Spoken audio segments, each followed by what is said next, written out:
This is Quantum Recall, and I'm your host, Paul Vincent Serini. And when I say hey now, I intend to steal Howard Stern's hey now right at this moment. It's mine now. I'll steal and take anything I want from anyone in the world. Oh my gosh, I'm a little bit prickly right now. I'm kind of like jumping off a diving board, a high diving board. Wow, everybody. Hello. This is the program. Today on the program. I'm getting carried away myself. Stupid LED strips. I had an amazing night of sleep. Tesla performed in West Palm Beach, Florida, and that was amazing. I found myself watching that last night and this morning. It was amazing. Show people tear in my towel. Yeah, okay, yeah. So I have my tear in my towel, which shows my bottom, and I'm going to show you my towel in a little while. I might even try it on, and you'll see my butt with jeans on it. So many cool things advertised for sale these days, you know? I want to talk about some of those things maybe. Maybe I'll get to that. Nail biting done. Suno CEO says something very stupid. I'm definitely going to talk about that. Dude cruising the Hollywood Hills on his e-bike illegally, and I want to do that. I was so jealous seeing him do that. And what else? What's the last thing? Oh, some chicken dude who's afraid of AI. He's like sad he has kids. Wait till your kids hear that message. Like, you can't be sad you have kids because the world is not a perfect place, bro. Come on. Welcome, everyone. Welcome. I'm going to turn that off now. Whoa. This button on here is not big enough. I've been bemoaning these buttons to turn these lights on and off for a long time. They should be bigger because, like, it's so itty-bitty that if you miss it, it goes into this other screen. Make the button bigger so that on the fly, during live events like this one, you can switch lights on and off and make changes, special effects lights. See, let's see if this weird thing happens. Okay, see, I hit it on there. Correct timing. No, okay, that was good. Not bad. Welcome, everyone. I had a very good night of sleep last night. I so needed it. I got somewhere between 8 and 8.5 hours of sleep. I woke up at like 4:30 and I was like, oh dear, I need to go back to sleep. So while I'm going potty, I'm thinking, don't think about anything. Just keep my mind clear. And I wound up having a very good night of sleep. And I should have written some dreams down because last night I know I had some very interesting dreams and I don't recall what they were. But they were interesting and I have a lot of interesting dreams. But the problem is people are like, you should write your dreams down. And then like, if I write my dreams down, I won't be able to fall back asleep again. So that's the problem with that. But I had such a horrible night of sleep the night before last that last night it was so essential I needed it. If you watch the pre-show, which was brief and pretty good last night, I like it because the pressure is low on that one. Very brief. I barely have to keep it going at all. It's easier to balance out. If you watch that, there are moments when I have lapses of memory where I'm just like, duh, where my brain farts and I'm like, I had a whole sequence of things I was going to say, but then one of them shorts out and I can't think of what the hell I want to say because I forget, because I'm tired.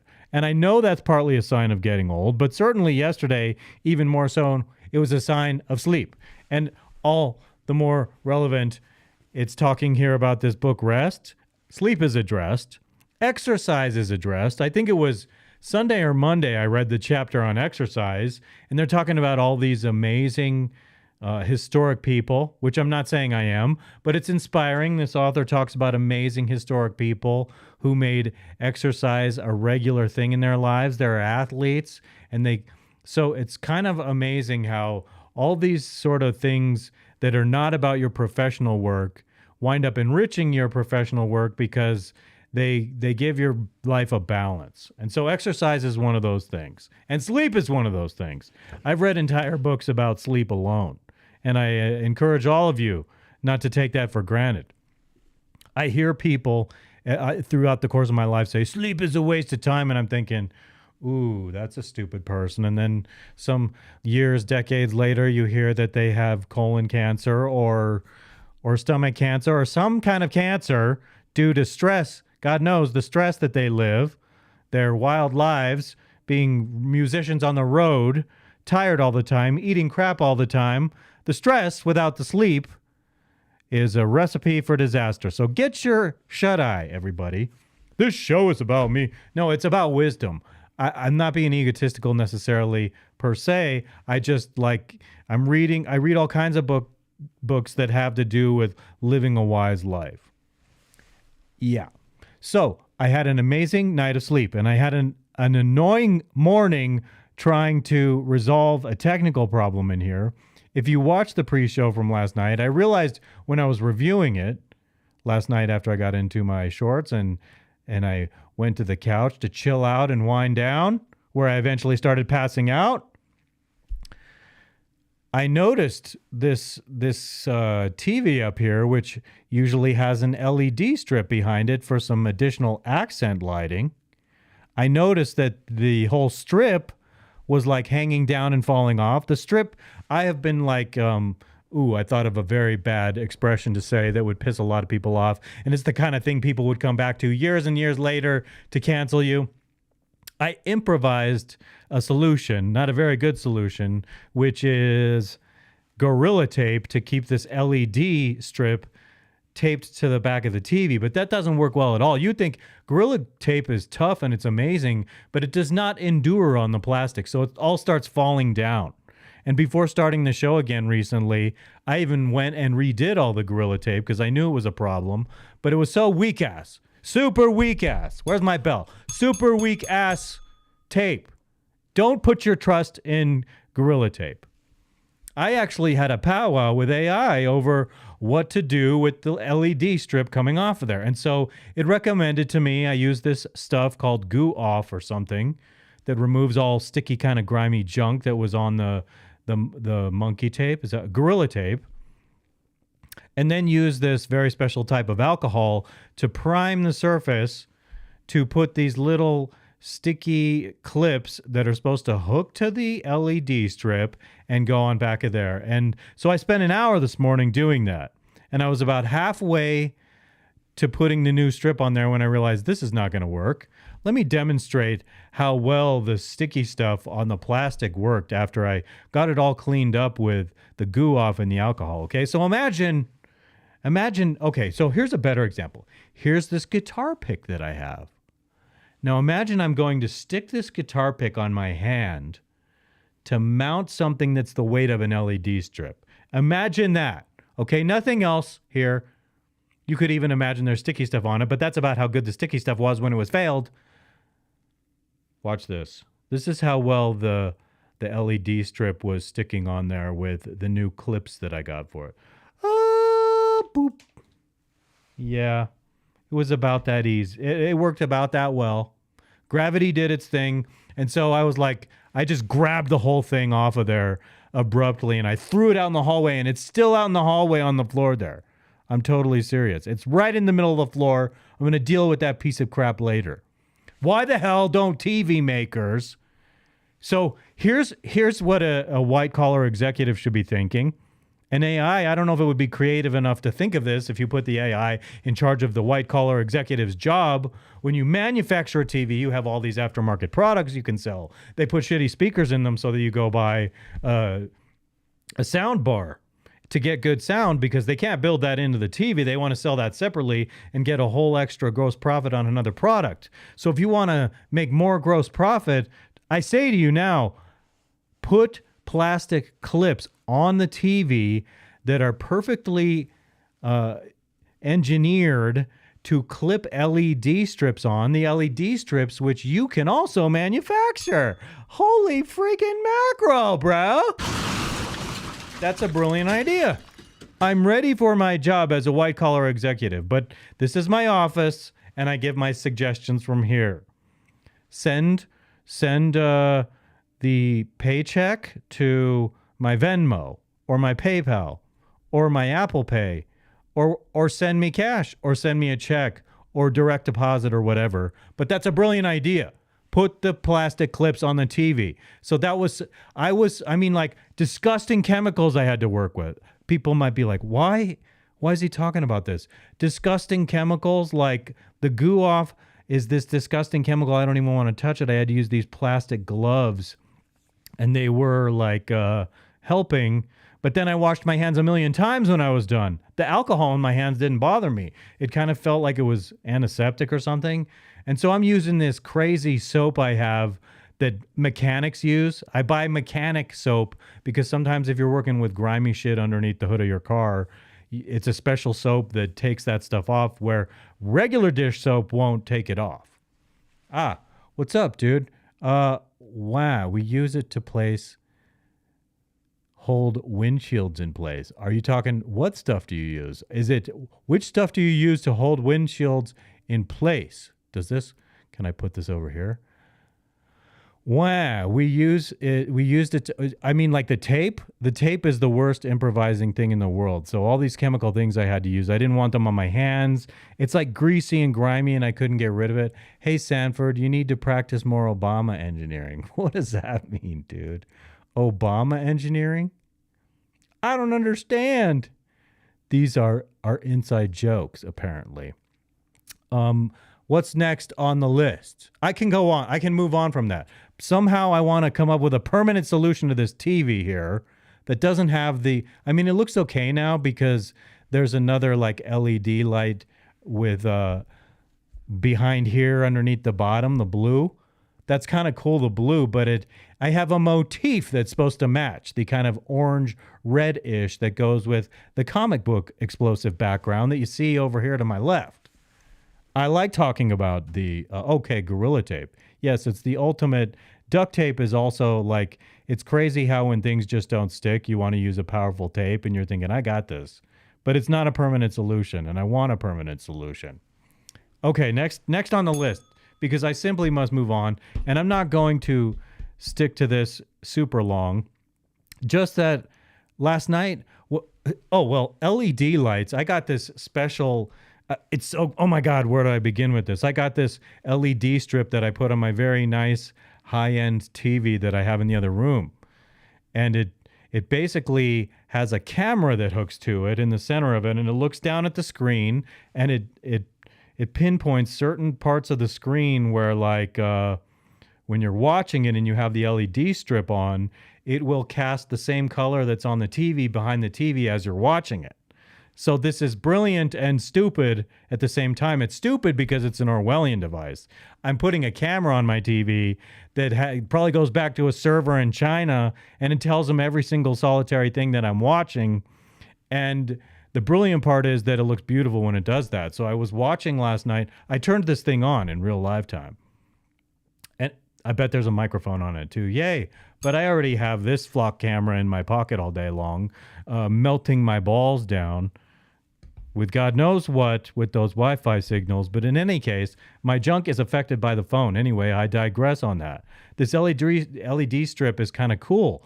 The way that it extends the outside the bezel of the TV with extra lighting on the wall that matches what you're watching on the TV. I love that about it. And so last night I figured out it's really good for concerts because they have a lot of special effects and beautiful visual effects, and it's changing rapidly. It can be a little distracting when you're watching like a sitcom or something because they cut between one camera and the other, and the colors changes dramatically in a way that doesn't kind of have continuity or make sense. But last night, I was watching a concert from the band Tesla in Florida. I watched the whole thing. Between yesterday and this morning working out, I watched the whole concert, but it was beautiful seeing the LED lights work with this concert. It was a perfect match. And they sound amazing. I have to say, the singer, for his raspy voice, which you think would die after all these years of doing this job, singing in this band, it's distinctly a raspy voice. And it sounds amazing. So I just wanted to tout those guys. They were opening up a few days ago for Motley Crue in Florida. And I think to myself as I'm watching it, this is so damn good. These guys are such awesome rock stars. And they have it all together so decently when they do that performance. But I saw them a few years ago in Denver when they were here headlining on their own. But they're opening for Motley Crue. And I can't bring myself to go see Motley Crue because Vince Neil sucks so completely badly as a singer. I can't stand paying money for him. And I thought to myself, I would actually go see Tesla again if it were like a dual bill between Tesla and Poison with Bret Michaels and Ricky Rocket and CeCe DeVille and Bobby. Bob's his name is the bassist's name. I forget the last name of the bassist. But all those guys should work together. I mean, like, I get it. Like, you probably get paid well to open up for Motley Crue. I wouldn't be surprised if a huge number of people are coming to see Tesla instead of Motley Crue, but they suck. And I don't want to continue on with this topic, but Motley Crue, if you want me to come see you, you have to have John Corabi as your singer again. That I mean. awesome. And I don't care. I'm that crew fan. I'm that annoying crew fan who thinks that when you fired Vince Neil and brought in John Corabi for one album, that was an excellent album compared to what you were putting out with Vince. I mean, like, which was not much. Actually, it was pretty good up to Dr. Feelgood and Primal Scream. But anyway, I'm digressing hard, and I don't want to talk about 80s metal hair bands. I might want to talk about them if I could be playing their music behind me, which is why I think Sirius Satellite should pick me up and help me arrange the licensing so that I can play the kinds of popular culture music behind me when I'm talking that I want to. Ah, yes. Okay, I'm going to demonstrate this now. All right, everyone. I was talking a little bit on some recent program show about how my towel that my grandmother gave me many years ago, it comes from my grandmother. I don't think she was like, here, Paul. I think she gave it to my mom and she was like, here, it's a big beach towel. Let me show it to you. This is the towel. So what happened to this thing was years of use weakened the fabric and it's tearing where it shows my butt. So I want to show this to you. Do you see this? Shit. It looks like a big vulva. Do you know what I mean by vulva? And so, like, imagine looking into an Amazonian woman's gigantic vulva, this, and you see my butt cheeks through here. Can you dig it? My butt cheeks through here. So here's how it is. I guess I'll do this, and we'll see how it works. So I go and I wrap this around my waist like so. Bear with me.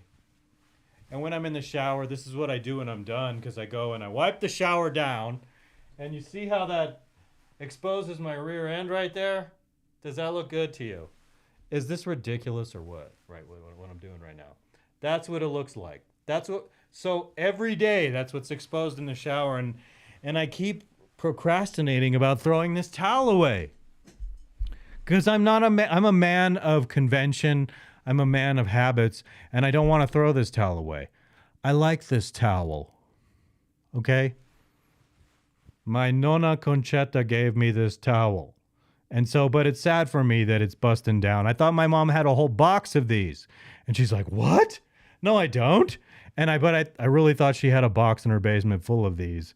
And so I was like, oh, cool. I will just switch this out for another one. I think I've been wearing this one down for decades now, and it's time to get rid of it. I have a replacement for this. And for weeks, I'm using this same towel with the Amazonian vulva tear in it. Do you know what I mean by vulva? Vulva. Yeah, so it is what it is. I don't know if that was a good bit at all. I just wanted to demonstrate that silly part of my life. That's part of my life every day. If I didn't mention it on here, who would know it? Another weird thing I did this week, throughout my life, starting when I was a little kid, I was like a nail biter, a pretty ferocious nail biter. And there are times in my life when I completely gave it up for years at a time. There are times when I resumed because I started smoking shit like cigarettes or marijuana, which adds this kind of nervousness to my personality. So I would resume biting. And recently I was falling back into nail biting again. And then it's the same story. It always happens when I'm sitting on my couch at this house, in my old house. I'm like, I don't want to do it anymore. And I suddenly just completely stop the nail biting. Sitting right there. And somehow just like keeping my hands under a blanket that's on top of me keeps me from lifting my hands up to my mouth and putting my hands in my mouth and biting. So it's amazing how quickly they start recuperating. The cuticles when I'm like chewing them away. But it's a nasty nervous habit. And it's come and gone in my life so many times, but I honestly feel like I'm less nervous and anxious this week. It feels like it contributes to nervousness. So I'm glad that I got rid of that stupid habit. I don't want that stupid habit anymore. It's just exhausting, the stupid habit. And there I am. No, you know what I'm doing?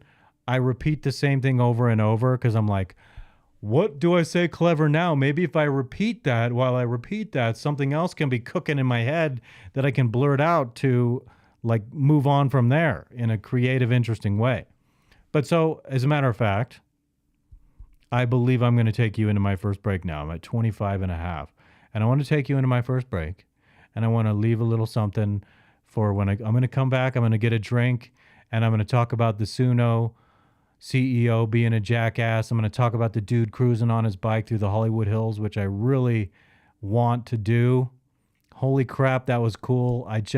And I'm thinking to myself, oh, wait, no, I don't want to talk about it now. I was just watching him like, oh, God, I've explored everywhere around here, and none of it, not an iota of it, is as interesting as cruising through the Hollywood Hills. I would love to be able to do that. And so I'm going to actually go into my first break right now. And before I do that, I'm just going to prepare to go into my break.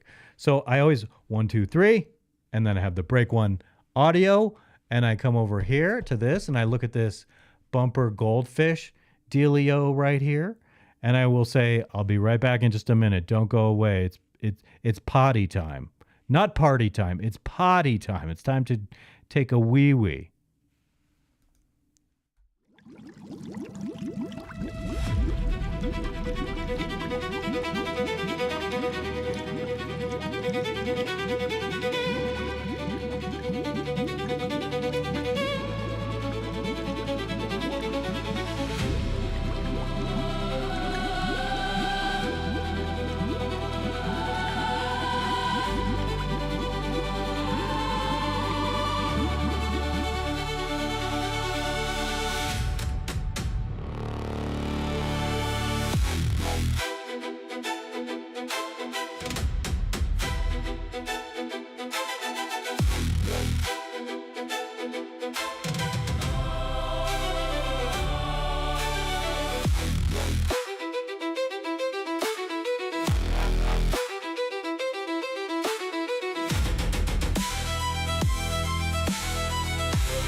What up? Yeah. It would be funny, honestly, if I had a camera filming the last moment of that break just now. Because I was running back and forth hard. I put this coat in the other room, and I'm like, no, I want to hang it on the back of the chair, like now. So the LED strip that I put on my nice TV out here, the one I was bragging about a minute ago, supposed to be like the best one from Govee. That's the brand name, Govee, Govee. I have misgivings about it. I went through the whole preparation of preparing the surface to put this sticky stuff on and these clips with it, but I'm betting you it'll fall down eventually. And I am not going to use Gorilla Tape on that TV. But yeah, so you know what prompted me to buy that is I saw a cheap version of that LED light and I was like, damn, that's cool. But people in the comments were like, no, this one sucks. It doesn't work that well when I was reading the reviews. But the best one is this Govee one. And I'm inclined to say maybe it is the best one, but it's going to suffer from the same problem of not being able to stay stuck up there. So actually, what I'm leading into are so many cool things advertised on the internet. Like it has been totally manufactured and developed to take advantage of people and their materialistic weakness and the ease of buying. Oh my goodness, the ease of buying things on the internet now. When I'm scrolling through on Facebook, and they know what I like now. They know that I'm buying a lot of t-shirts. See, this is another one of these. This t-shirt was purchased using the methods I'm about to describe. All right. So what makes it so easy to buy a t-shirt is like, they know which ones I like now. So they're serving up these ads where I'm like, I'm scrolling through the t-shirts and I'm like, oh, I like that one. And I go through and I even, when I like it, but I'm not ready to buy, I actually click the like button. And then so they keep presenting it to me. So some subsequent day in the future, I'm like, oh yeah, I'm getting that now. But no. You're thinking maybe it's harder than you think to buy, but thanks to Apple Pay, do you know how easy it is to buy? It enters in your payment method and your shipping all with one click. So it's like one click, ding, and you're done. You don't have to sit and like there was a time in the past when I would be too lazy to buy something because it's like enter in your name, enter in your address, and all this other stuff right here. And I have this habit of going to Amazon and looking at an Amazon order because I have to add 4 freaking numbers I refuse to memorize to the end of my zip code. I can't memorize the numbers on the end of my zip code to make sure that the packages arrive. But now Apple Pay has it all in there correctly, and it's just one click to buy stuff. And they have so many cool things online for sale to buy. And I don't think a lot of these things, especially t-shirt designs, are licensed. I think they're like illegal. It doesn't seem right to me that they're illegal, but sometimes, I mean, they have a Skeletor like working out in the gym, and I'm like, I want that. And it's these obscure designs that are really cool, and a lot of them I think are cool, but I'm like, that's awesome, but that's not me. And I see that all the time, and so I can't stop spending on these things. But plus, I feel like I have this excuse. It's like, well, I need a t-shirt for every single episode of the show. And so I try to space these things out. And I try to reuse the coats. And I might, at some point in the future, recycle a t-shirt. So this is Tilt. That has to do with my prowess as a pinball player. It says Tilt. And I like that. I was like, oh, that's it. That's me. And I go through all these different ones that are not me to arrive at one that's me. And I'm like, I can't not. So I have a couple. I have a jacket coming in the mail, and I have probably 2 t-shirts coming in the mail additional. I stay ahead of the curve for this, is what I mean, is what I'm saying. Can you dig it? I hope you dig it. I hope on some level you dig it. But here I am, doing my thing. And it's actually that time right now. I do need this. Let's do one of these right now with this. All right. This is one of my trusted kombucha brands, Brew Doctor Kombucha. Super Berry. It's a combination of raspberry, blueberry, and oolong tea. Ooh, so long. Ooh, so long. Me so horny. Me love you long time. Me love you. Ooh, long tea time. For real, though? For real. Me love you. Ooh, long tea time. Me love you. Okay, never mind.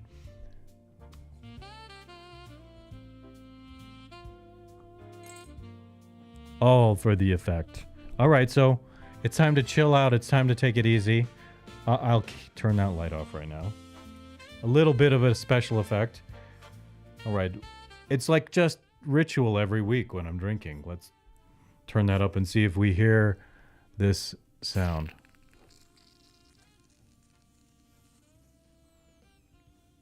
I'm waiting because it sounds like it might boil over, but it's okay. All right. Back to the regular volume and such. All right, I'm in a much better mood this week than I was last week doing the show. But you know what I find more often than not? Sometimes, like, when I'm gloomy or whatever, I'm like, I don't want to do anything. I don't want to do the show. I'm pouty in my own mind to myself about it. And then I realize, like, once I start up again, all of a sudden I'm enjoying myself. And today I'm enjoying myself. And it may not be super deep for you.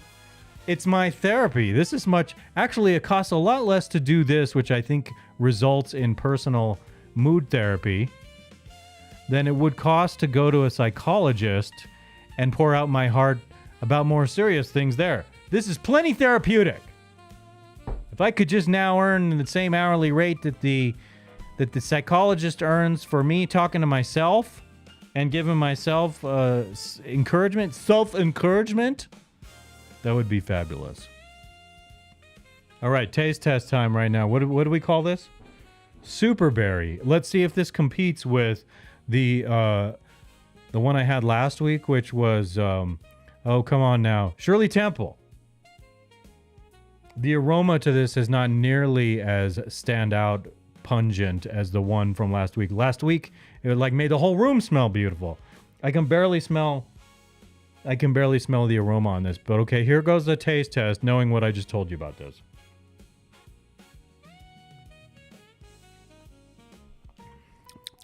No. I mean, it's okay. This is drinkable, but it's not impressive. I'm sorry, Dr. Brew Doctor. This one is not impressive. It's drinkable, but it is not impressive. Yeah. So I think I might have to go. I can't remember what the name of the other brand is that I drank last week, but I think that other brand, I'm going to have to say that other brand is better. I actually think I can detect a little more fermentation in here. Like I get a little bit of that thing going off in my brain like alcohol, when there's barely any alcohol in this. There's so little alcohol in this that junior high kids can still buy it legally. God knows how much they'd have to drink in order to get that buzz. You know what I'm saying? Some of the other shit you can buy online, you can convert photos to 3D printed statuettes. And I thought, that sounds cool. Like, I kind of want to make my own statuettes. But if I do that, they'll be like, it can't be any copyrighted material. What? Like, really? Yeah. But one of myself, believe it or not, my self-glorifying self wants to make a 3D printed statuette of myself. They make these amazing sink drains which catch all the debris, and if you drop your ring in there or your necklace or something and it goes down in there, it catches it in this like net architecture. And then you can just pull it out and it's saved, and you can clean out the hair really easily. It catches there and you can clean it out really easy. Those are brilliant. So yeah, all kinds of mashup shirts. You see them combining all sorts of different brands that don't belong together. So yesterday I was like, ooh, it was another one of those t-shirts I wanted to buy with the one click. It was Mr. Miyagi and Yoda as one character, and it looked like Mr. Miyagi but Yoda, and he was using chopsticks to catch little TIE fighters on Star Trek, itty bitty little TIE fighters. And I was like, ooh, that one is obscure and interesting and not mainline normal. I like to wear things that are not mainline normal. I like to wear things that start conversation with people in the very strange world, because people are antisocial and weird. So if you wear a shirt, the right kind of shirt in the right kind of environment, it will start a conversation, and I like that. But I want to move on now to the next part. So the Suno CEO said something very stupid that as a musician, I was like really kind of blown away at how dumb it was. And so I want to cut out of this really quick, and I'll bring that to you. And we will enjoy what he said here, and it's really dumb. And we'll watch this for just a moment until he says his dumb thing, and then I will make commentary on it. Mind you, this ding dong runs a company that is reputed to be worth like $5 billion now. I'd be surprised. I'd be interested to know if, since Suno changed their rules going forward recently to limit people from how many songs they can download, if their value has been impacted by maybe people canceling their subscriptions. I am genuinely curious to know that. So let me take you to this and let's see what we have here. I think this is the one I go up with, right? Whoops. With an idea. I want a mid-tempo ballad that has Brandy ad-libs, Brandy vocals, a third verse, a key change, a modulation. With limited equipment and no musical background, you could create instantly. I am like the biggest fanboy of Suno, and I have created like 25 songs in the last few days. So A creative utopia where anyone can make music is a future imagined by this guy. It's not really enjoyable to make music now. It takes a lot of time. It takes a lot of practice. I think the majority of people don't enjoy the majority of the time they spend making music. Okay, that is exactly what I wanted to respond to in this video, because when I hear him say that, I think, well, that guy is a know-nothing imbecile. I don't know what your business savvy is. It's just extreme irony when you run Suno and you have people generating music, especially music that was trained from people who passionately created their craft, their songs. As a musician, I think that's ridiculous. I mean, like, where do I go? How can I stop bemoaning this? The vast majority of people who are like devoted musicians, devoted to that craft, love the living hell out of it. They spend enormous amounts of time producing music because they love it. I can't tell you how often I've sat for hours and hours playing guitar and refining what I'm doing so that I can go record it, and not like, I don't really like doing this. I wish I could just have someone do it for me. I don't want to outsource the work.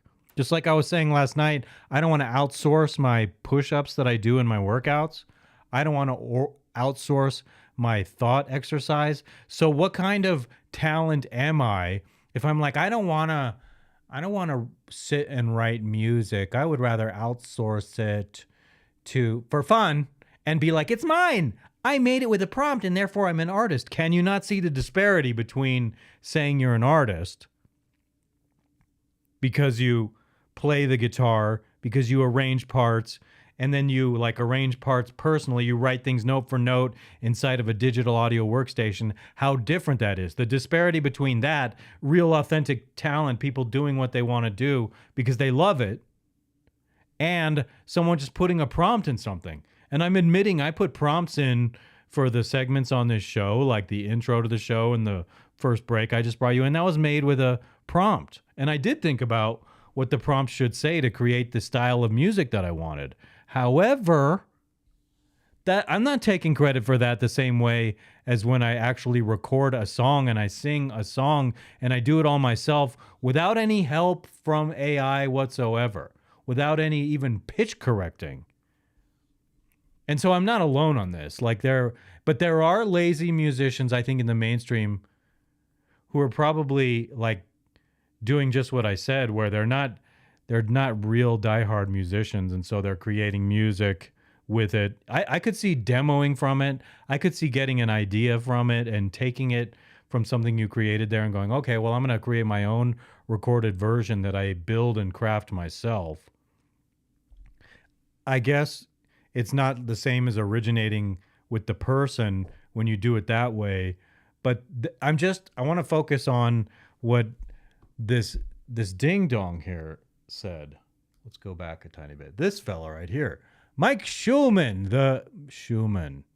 Oh dear, that last name there is ringing a bell. Never mind. I don't want to get into that, but like, how could you possibly say that people who make music don't like to make music? It's the joy.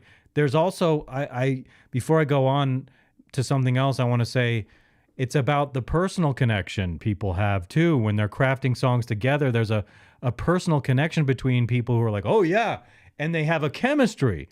So people connect on a very deep, artistic, creative, personal level, making music together. And so if I were like the board at Suno, I would be like, how could you say something so dumb in public? Like, maybe we need someone more creatively savvy than that. Like, I think I qualify better based on what I'm saying here and now. Like, praising not throwing Suno out, because I do like a lot of what Suno does. It's exceptional how well it works. As a capability to write a prompt and make a song, it's arrived and it's amazing, but it's not something that I put on par with real people like Zach Wilde over there. You see Zach Wilde? Let's look at others over there. There's Ronnie James Dio on the far right. Second to right, that's also Ozzy, and we have Ozzy, of course, in this one also. Ozzy to the left of Zach. I don't think I have any more over here. Let me come over here and look at this. Oh, yeah, Alice Cooper there. You see Alice Cooper right in front of the thigh of my Mr. Spock right there? Come on, man. I give a lot of credence to real musicians. I can't love something generated by AI the same way that I love a real musician. Come on, dude. Come on. Dude. Majority of the time. Okay, no. Canceling out on you. Mike Schulman. Schulman. I have a question about you that I'm not going to articulate right now. Schulman. What do we have here? Dude cruising the Hollywood Hills on his e-bike. I don't think I'm going to talk about this very much, but I sat through this the other day, and another one. I don't know what it is about it. I mean, I love LA, okay? I'm not talking about the state of LA, which has been purposefully mismanaged into the ground. I'm talking about how I love LA as it is one of the epicenters of creative American culture, and I love the climate and the palm trees and the beach. So much about LA that I love, truly, honestly. And so this dude is cruising around. Oh, taking secret trails. Oh, yeah. This dude is... No, I don't want to jump ahead. Dude is cruising around. Oh, and this e-bike he has right here. Look how beautiful all that is with the palm trees and stuff. And so now he's cruising around in the Hollywood Hills. I have my own scooter. You know what I mean? I have my own scooter, 2 of them here. And over the years, I have just gone in and out of every single nook and cranny nearby where I live. And I love doing that. I get a big kick out of exploring that way when you're exposed to the air that way when you're riding a motor scooter or a motorcycle or something. That's so much more fun. So he has this, I forget the brand now of the bike that he has. Let me see. It might say in the description down here, he has does he name the bike here?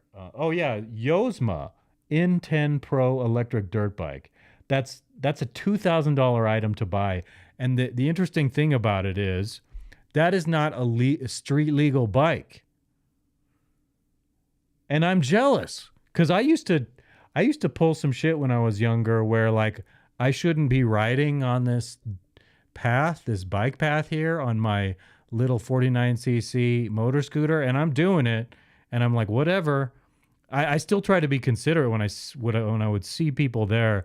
I would go very slowly and cautiously. And at the time, it was actually legal based upon the law. But people didn't know it was illegal. And some guy on his bike once got very angry at me that I was there. And he was like getting in my way on purpose. And I'm like, so you have a problem with me when I'm doing this legally, but you're the one causing the danger. But in any case, this man here cruising around the Hollywood Hills on this motorbike, it also has a range of 60 miles. So I could see using that up in a day doing what he's doing. It has a top speed of 50 miles per hour, and I bet it's very fast from start to 50 because it's electric and they're very powerful. $2,000 bike. I actually went, I was like, ooh, I want one. And but it's not legal for him to cruise around, and there's something I like about that he's cruising around and considering it's not legal, and he's stopping and asking everybody, how do I get to the Hollywood sign? And so when he's going off-road, this is actually just the very beginning. When he's going off-road like that, I love it. And I'm like, I wish I had places like that around here. Like, I don't want to drive 100 miles to get to a place like that. I want to live right by that place where I can go and cruise on it. But I want it to be legal. See, he can't go behind those gates here. So this is just the brief, like, summary of his trip that day. There's the bike right there. That's pretty cool. But it's not street legal. It doesn't have signals to turn left and right, and you can't register it. So I guess from my researching of it, California is cracking down on those bikes, those e-bikes. But he's doing this just in the last few days. He's just going for it, no problem. The amazing thing about this environment is how much these curved roads with the palm trees remind me of parts of southern Italy. It really feels like Italy on a lot of parts of these. And so I actually made a comment and told this guy how cool it is that he's going around cruising. I mean, like, if I could go there and just follow him around on one of those, and I mean, like, so they might confiscate your bike doing that, is what I read. That if you get caught doing that, they won't just fine you. They'll, like, take the bike and it'll be gone. So, like, that's kind of risky. But it's just so damn fun. So I would love to take my own, like, little Honda ADV and go through these mountain hills. And he stops and talks to a lot of people. Dude's got a lot of tattoos, which is cool too. Because he's not a woman. It's a channel of firsts. Beautiful, man. Just beautiful. Yes, it is. It's awesome, dude. We're out here. I love it. This would be Hollywood Hills East. This is the eastern part. And of I'm even Hills. like, the part I like about this also is because Yes, sir. I'm curious, like, what kind of camera is he using to film? He has it on his helmet. And what's he using to record his audio? Because it sounds very clean. And I like being able to hear the sound of the bike, too. And so I'm not going to spend much more time on this except to say I just freaking love this. You know if this will go all the way up to the sign? There's a horse trail. A horse trail. So he's in all kinds of places I think he shouldn't be, but I'm like, that's so damn fun, and that's so completely what I want to be doing. And so I'm like cooking it up in my head, like, how can I figure out how to go and do pretty much what he did as one of the days I spend in Los Angeles? Because you can't rent these motor scooters and go to do this without risk of it getting confiscated, because it's not street legal. But I want to do that. I this is something I do. Like, I've watched several videos of guys riding around exploring the streets of LA, and I'm like, oh my God, I want to be there. I watched a dude going up and down Sunset Strip yesterday, showing how all these amazing longtime businesses are gone now, and it's a failing business environment. And so the subject matter amazes me. And being I'm like almost feeling like I'm there when I'm watching it. That's how much I'm actually really just enjoying the crap out of these videos. And I felt like sharing that because to me, it gives me this invigorated, like, ooh, I want to do that. I want to be there. And so this is a little funny right here because as these gates close where he doesn't belong, he's like, see, watch, this guy's ballsy. He's like, I shouldn't be there, but then he busts through there last second. I love that. And I want to do that. I can't tell you how much that just looks like so much fun. And there are parts of this where he's like, it's so quiet and peaceful. And so, yeah, okay, I'm cutting out of this now, but awesome channel, dude. And I hope you don't get in trouble. And I wish I could come with you on one of your rides. That's completely awesome. Awesome. Awesome. This may bore people to death that I'm interested in this, but I'd like to know what the deal is. super cool. All right, cutting out. I'm like sitting here watching it now, loving it, and like I can just forget about what I'm doing here with my program. I can continue on without that. All right, this third clip, here we go. I should have made a note about where this guy, so this is a man who I believe he used to work with a whistleblower for, maybe it says, an OpenAI employee who is like a whistleblower talking about his misgivings about AI.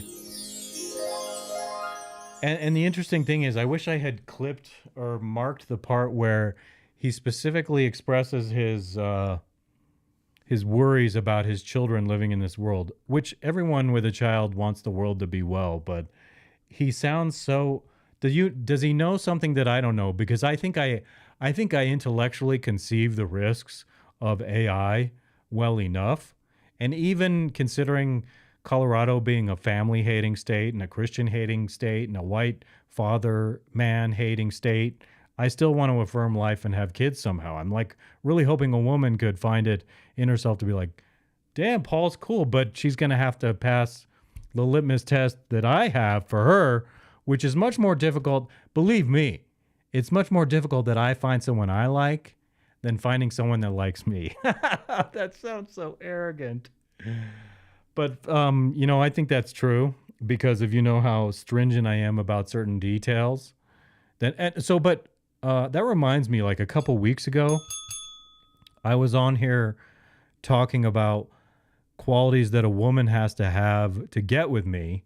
And as I was watching it, I thought, holy crap, a lot of people would be right to think when they're watching this, like, I didn't mention anything that I have to offer a woman as someone they could potentially date or be in a relationship with. I think that I do have a lot to offer a woman, and I don't necessarily want to get into it, but I'm not. So watching that made me think, holy cow, I'm going to appear like completely self-centered in the proposition of a relationship.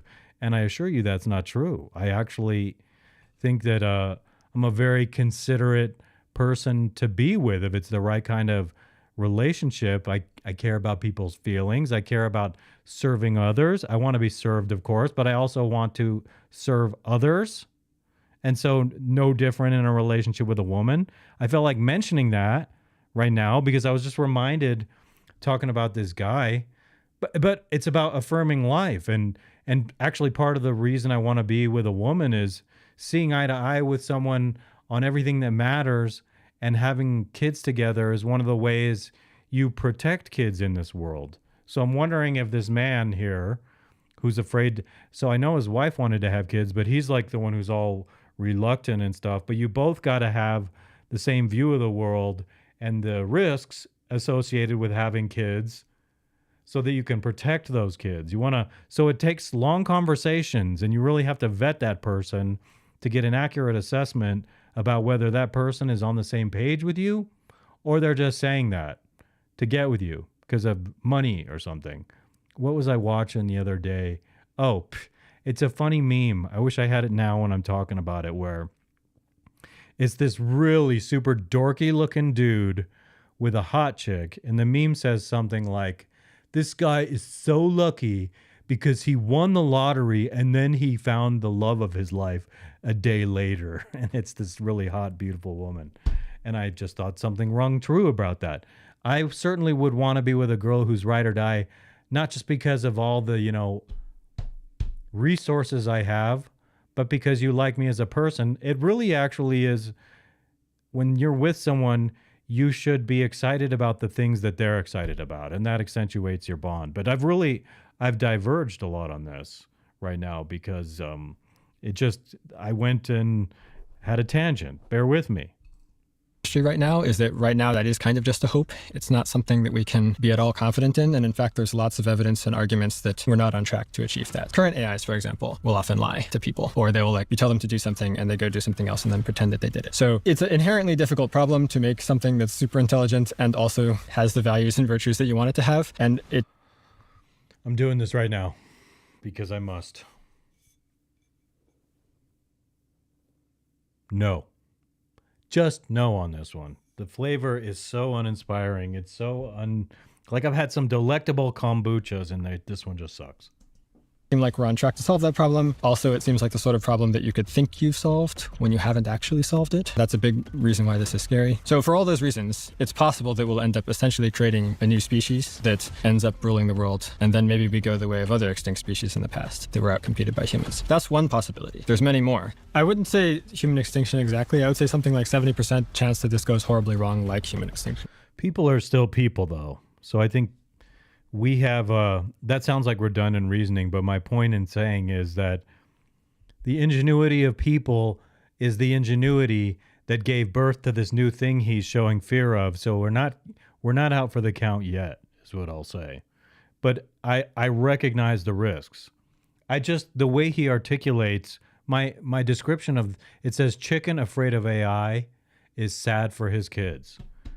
Like I'm not happy about every detail of the world, but I don't want to go through every moment every day being sad about it. Just one of several possibilities. That's Daniel Kokotajlo. He used to sit inside... Kokotajlo. Your name is Kokotajlo, bro. Daniel Kokotajlo. Daniel Kokotajlo. Kokotajlo. Kokotajlo. You see it right there? Kokotajlo. I've never heard that before. He used to sit inside OpenAI and this is what I do consider AI fear porn on YouTube, because if you listen to the backdrop music, especially when the channel host is talking right here, it's all like, ooh. It's this ominous underlying tone. Where this was all headed. He quit, walked away from $2 million just so he could tell you what he saw. He's not selling you a product. Here's what he's warning you about. You lost $2 million for not signing an anti-disparagement clause, which would mean you couldn't criticize the company. Yes, well, so I got to keep the money. Oh, you got to keep the money. So what happened was, after I had left, said my goodbyes, etc., I got the exit paper. Oh, excuse me. I want to point that out. This is unrelated. He said etc. It's not it's et cetera. Et cetera. The Latin is something. I'll repeat this until everyone's bored to death with me on here. E-T-C-E-T-E-R-A. It's Latin. It's written correctly here at the bottom. You see that? The et cetera. You see that? That's correct. The way that it's written. But homeboy said et cetera. It's not spelled et cetera down there. Homeboy, you should have your $2 million taken away just for that. In fact, I'm going to pick your nose for that. Whoa, go. I got the exit paperwork, and it included this clause that said you basically have to agree not to criticize the company again, and also a clause saying you can't tell anyone about this. And so I thought that was kind of rich coming from a nonprofit that's supposed to be for the benefit of all humanity. So I didn't sign it. And if you don't sign, you don't get to keep your equity. So your compensation, what they pay you is a bunch of money and then also a bunch of stock, basically. But then they had this stuff in the contract that they get to yank back your stock if you don't sign this thing. And my wife and I, we're upset about this. We talked about it for like a month or two, consulted some lawyers, and then ultimately decided to just refuse to sign. You would have lost $2 million. That's right. Which was like 80% of our net worth at the time. Fortunately, it didn't go the way we expected. It blew up basically on the internet. Like when people heard that we had done this and then we had said no, it became like this huge scandal. Employees at the company started like asking questions in Slack and like asking leadership, like, wait, what? Like, why are you? So many situations with NDAs. Like I could sort of see the point of an NDA if a non-disclosure agreement, for those of you who don't know what that means, so that you don't divulge certain details of what it is you're working with, or certain details even personal. Howard Stern has all his people sign NDAs because he doesn't want people telling the world about how weird he is, but the cat's out of the bag. So I could see signing an NDA that protects certain economic business interests, but I'm also wary of this kind of NDA because the whistleblowing that he's out here doing is basically touting the risks of AI. And so that could be harmful to their pursuit of it. But no, to be honest with you, NDA or not, I think there are elite, powerful, wealthy business interests going after making AI the most powerful thing that it can possibly be. And they're not going to stop for anything. No government's going to stop people from doing it. So like even if there's a law against cloning human beings, and I'm not talking digitally, I'm talking about actually cloning a biological human being, people are going to see that and still do it because they see the market, the potential for it. And cloning people, I think, to harvest their organs and stuff. So I could imagine a dude like Bill Gates secretly having a clone of himself so that when his kidney fails, it's like, well, here's my perfect clone of myself. Remove that kidney of 20-year-old Bill Gates that's like in a coma, induced coma inside of some kind of artificial womb bubble, and then they install it in him and he's got perfect health. That's part of the life extension technology I would imagine a man like Bill has access to and can afford, like pocket change. I'm just talking about NDAs and like weaving down a strange path of divergence. To take away our equity, what is this? Because a lot of people hadn't really noticed this before. It had been whispered about, but it hadn't been sort of like a thing that most employees knew about. And so they backtracked and they said, never mind, we'll change the paperwork. You can keep the equity. It's fine. And Sam Altman came out and said he was embarrassed that he didn't realize this was going. Yeah, he had no idea, apparently. You don't believe him? I think he probably knew. And if he didn't know, then people close to him probably did, such as his head lawyer. Yeah, Sam Altman is sketch. Let's just zoom in on him really quick. You trust that face right there? Do you trust this man? I don't trust this man. Let's get a good screenshot here. I want to just go like so and say, what's up with your eyeball here and your eyeball here? This look does not convey the trust I want to have in my inventor of the AI that I want to use. Part of the conversation I was having with AI yesterday dealt with how we as the public have access to use AI, only it's a much less capable AI with far fewer skills, much more diminished reasoning. It's pretty powerful for what it is, the level of sophistication with it. But so these frontier models that are like the peak of what it can do will not be accessible to the public, and rightfully so in some respects, because they don't want to give people the secret sauce to do a lot of dangerous stuff with it. But it's also very ironic because the story here is, and I'm trying not to be boring, but this is interesting to me. And it's something I've come to understand, that a lot of these companies competing to have the number one numero uno AI in the world, they're putting forth a shit ton of money. We're talking so many billions, probably more output in the way of like expenditure with the development of this thing than any other thing before. It's unprecedented. And so it's so much money, in fact, that they're not going to be able to recoup all of this money they put out. And so the end of that is, since they're taking it out, a lot of them in loans, is that if they default on those loans, then the taxpayer is going to pick up the bill for it.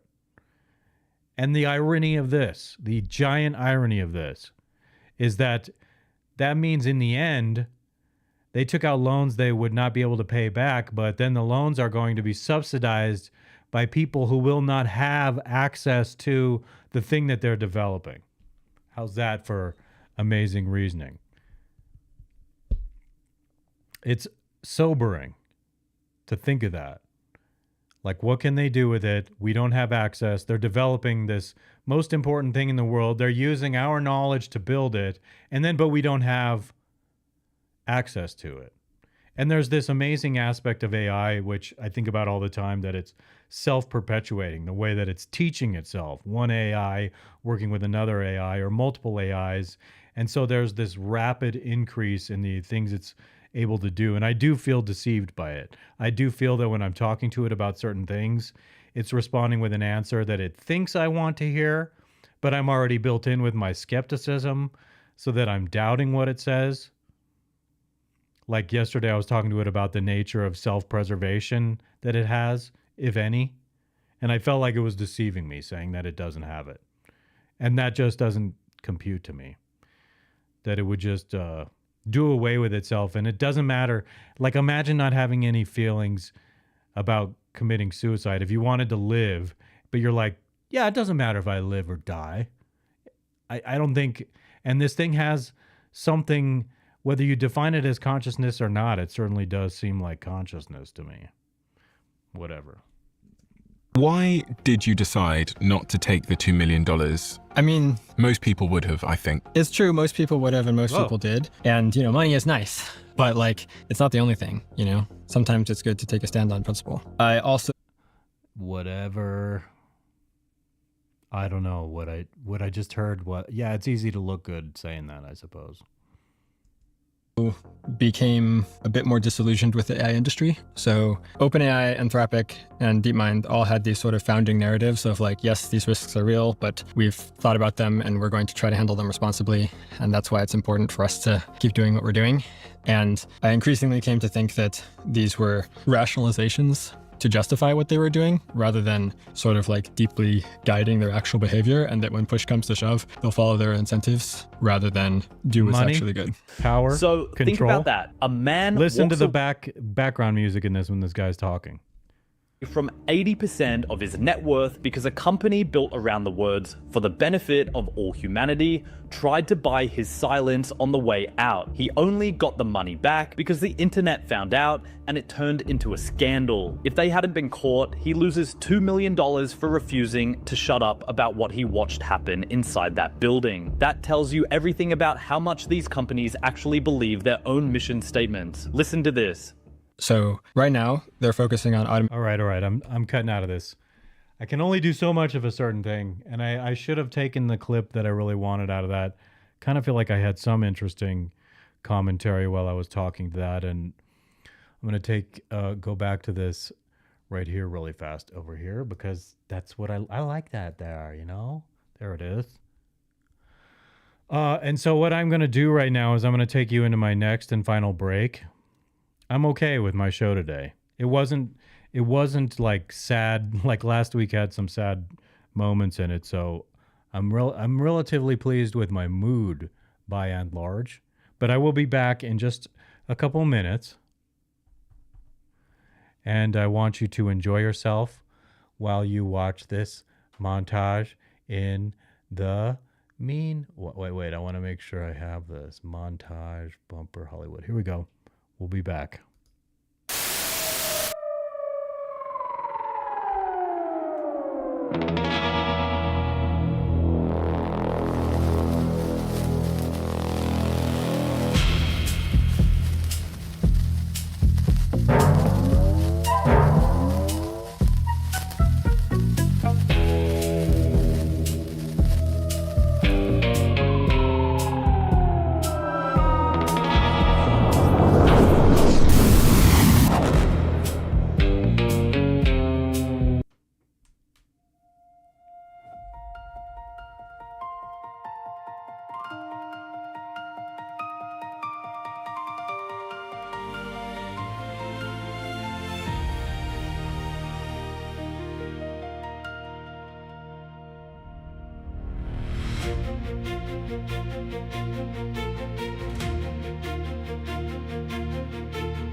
QuantumRecall.tv. Check it out, everybody. Follow on social media.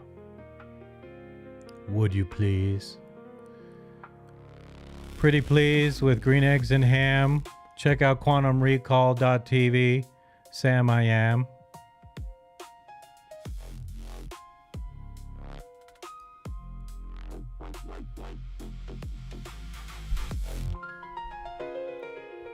Yes, I'm not going to tout this particular flavor. I'm not getting this flavor of kombucha again. God, it's boring. Don't you just want your brain to melt with serotonin when you have a sip of something good? That's not it. This is not the one. I've had other stuff from Brew Doctor that I like. Just not this one. Bad, Brew Doctor. Discontinue this whole flavor. I was going to say no offense to the person who engineered that flavor, but offense. Offense intended. Diplomatic offense. Ugh.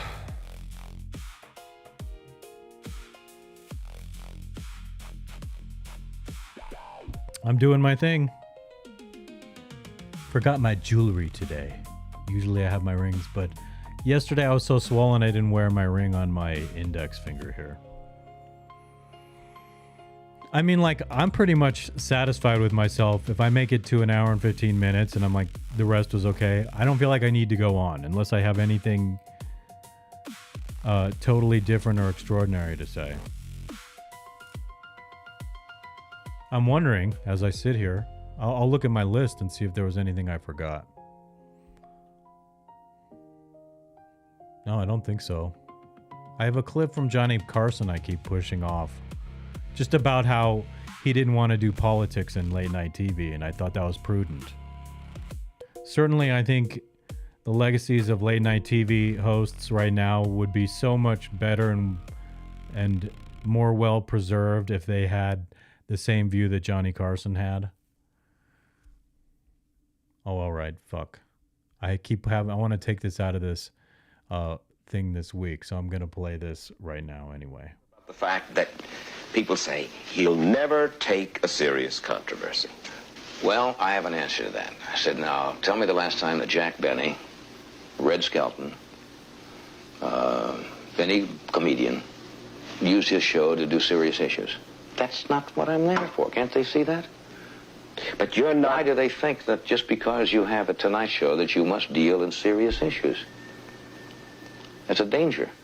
It's a real danger. Once you start that, you start to get that self-important feeling that what you say has great import. And you know, strangely enough, you could use that show as a forum. You could sway people, and I don't think you should as an entertainer. All right.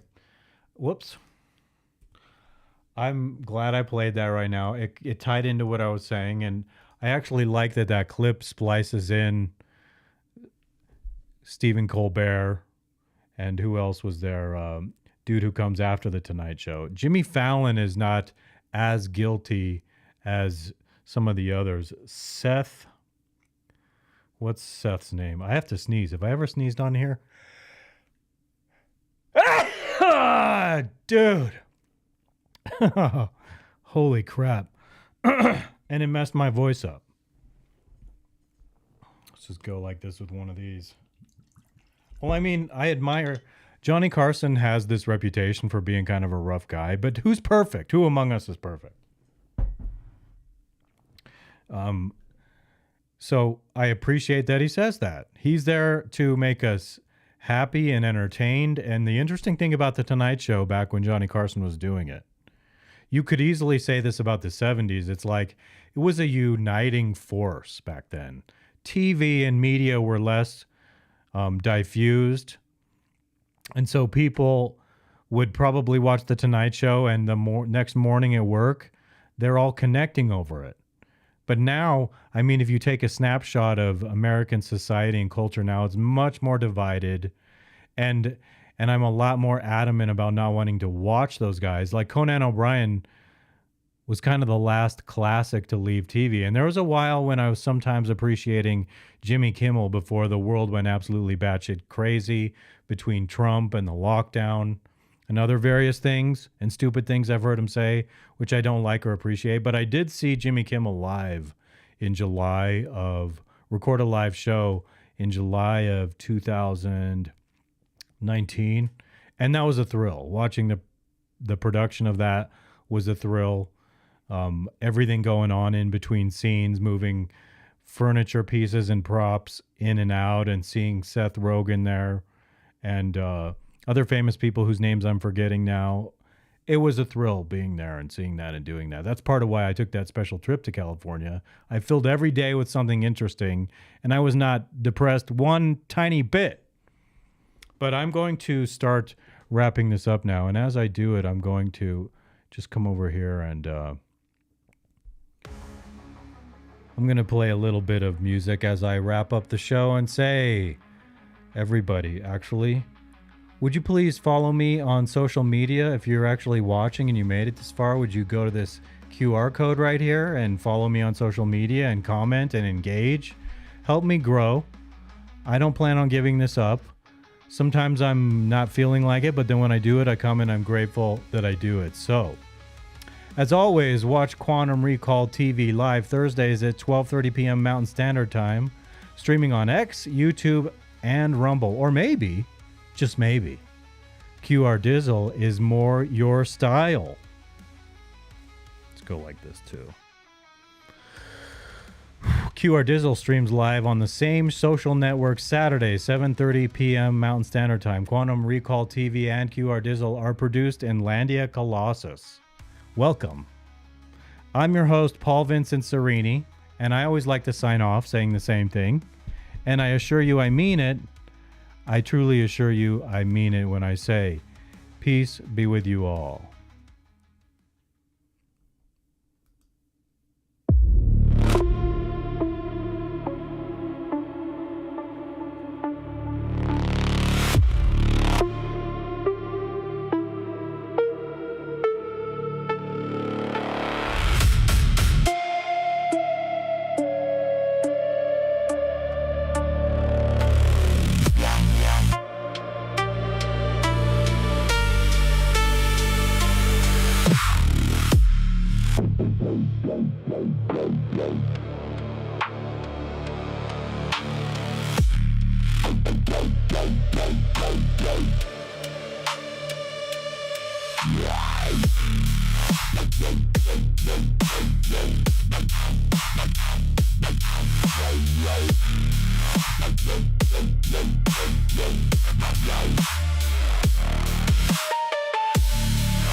Yeah.